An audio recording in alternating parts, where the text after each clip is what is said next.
voudrais saluer d'abord la communauté française. Il y a 30 000 Français à Madagascar et c'est la plus importante communauté française en Afrique. C'est considérable.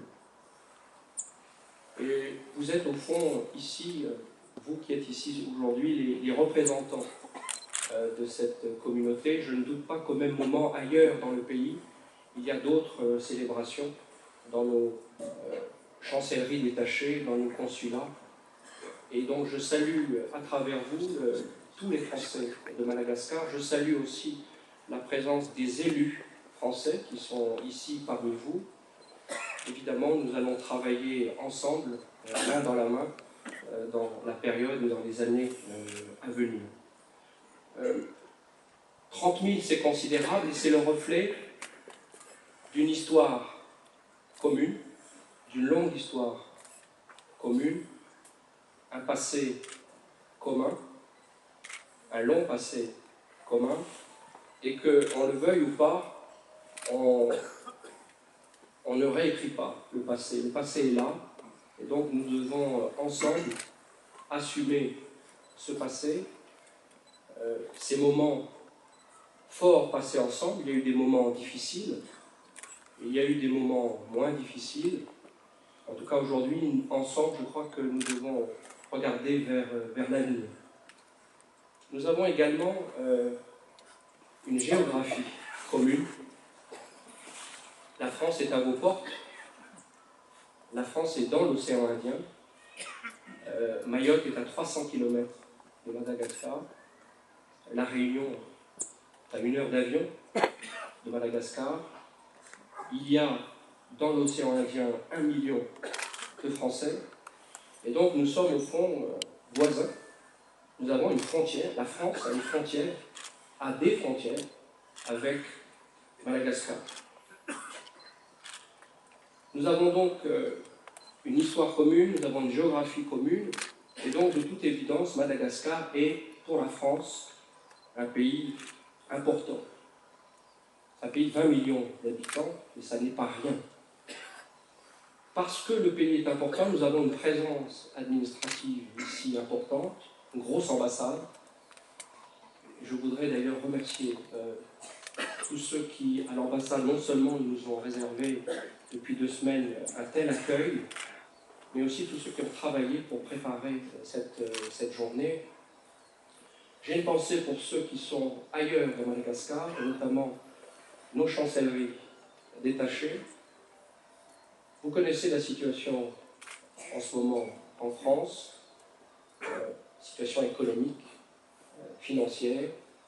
Il y a en ce moment un débat en France, au ministère des Affaires étrangères, sur le devenir de notre réseau dans le monde entier, ce n'est pas uniquement à Madagascar, et nous ferons tout avec le soutien des élus ici, des élus français, pour conserver ce que nous pourrons conserver ici à Madagascar, mais en tout état de cause, pour nous et pour vous, c'est quelque chose d'important. Nous avons une présence culturelle considérable, 29 alliances françaises, 22 établissements scolaires qui scolarisent 12 000 enfants. Là aussi, nous allons nous battre pour que le réseau, qui, je comprends, est un des réseaux les plus importants dans le monde, Madagascar est un des pays dans le monde où nous avons cette présence la plus considérable. Nous allons également tout faire pour que ce réseau reste en l'état. Nous avons enfin une présence commerciale considérable. La France est le premier client de Madagascar, son 3e fournisseur. Et il y a ici, je comprends, 650 entreprises françaises, donc des chiffres absolument considérables. Je lisais hier un compte-rendu d'une visite d'un ministre français en Afrique du Sud. Il y a en Afrique du Sud 350 entreprises françaises, donc ici il y en a 650. Donc nous avons une histoire commune, nous avons une géographie commune, et de toute évidence nous avons des intérêts communs. Et donc Madagascar est important pour nous, et c'est parce que Madagascar est important pour nous que nous voulons absolument que la situation actuelle trouve la voie de l'apaisement. Nous souhaitons l'apaisement à Madagascar. Je suis ici depuis 2 semaines, j'ai rencontré déjà beaucoup de monde, et j'ai l'impression qu'il y a un consensus, aussi bien parmi les Malgaches que parmi les collègues de la communauté internationale, pour considérer un certain nombre de choses. Un, que les choses vont mal. Moi, depuis que je suis ici, tout le monde me dit « ça ne va pas ». Dégradation économique, dégradation sociale, dégradation sécuritaire. Tout le monde est également d'accord pour considérer que les choses ne peuvent pas durer. Il faut trouver une solution.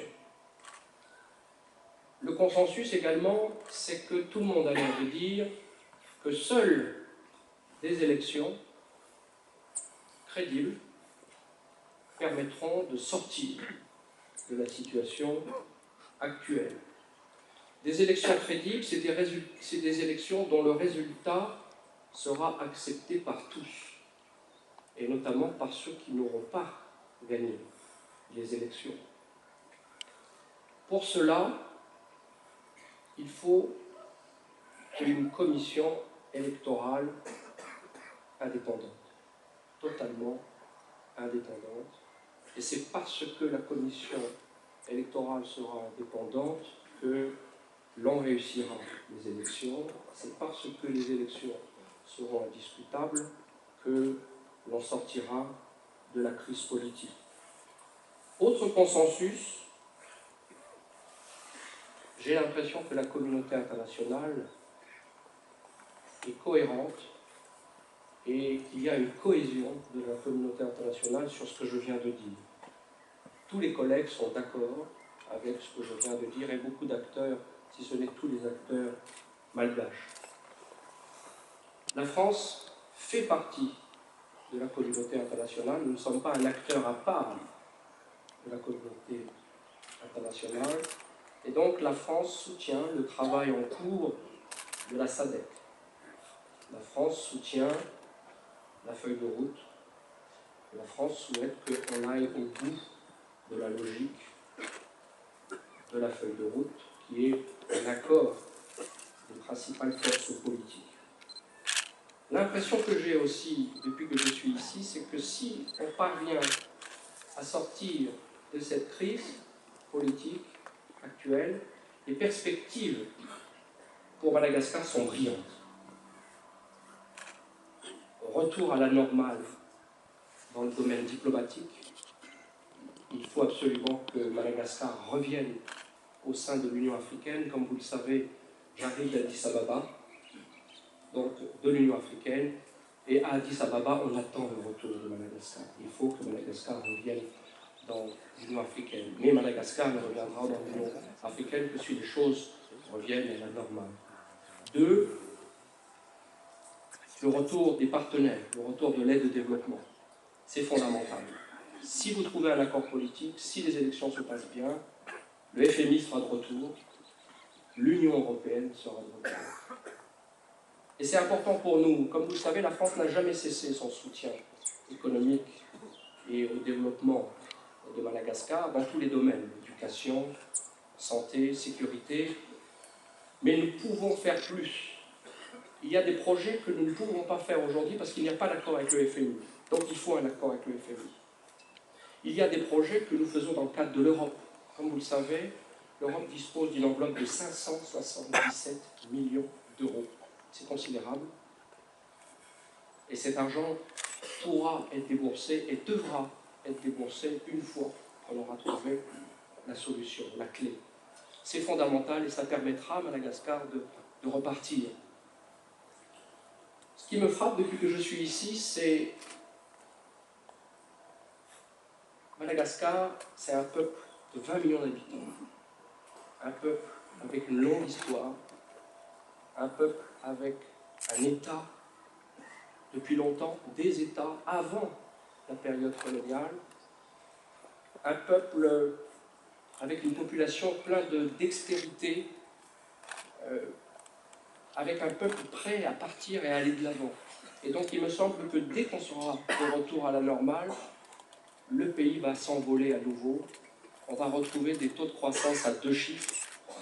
Le potentiel est là, le secteur privé est là, le secteur des exportations est là, et le pays ne demande qu'à pouvoir s'envoler véritablement. Aujourd'hui, c'est le 14 juillet. Le 14 juillet, c'est quoi? C'est le respect du peuple. C'est le peuple qui prend le pouvoir. C'est le peuple qui fait prévaloir l'intérêt général. Comme vous le savez, on vient de vivre une alternance politique en France. Changement de président. C'est ça la démocratie.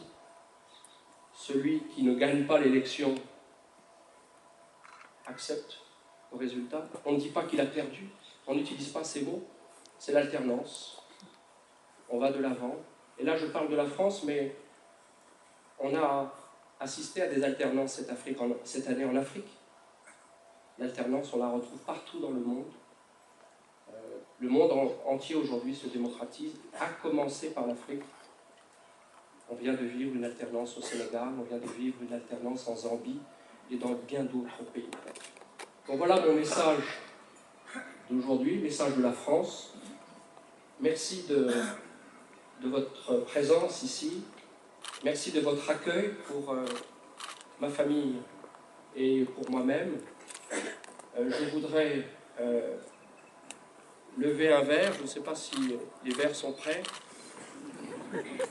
à Madagascar, à l'amitié franco-malgache et bien entendu à la France. Merci beaucoup de votre attention.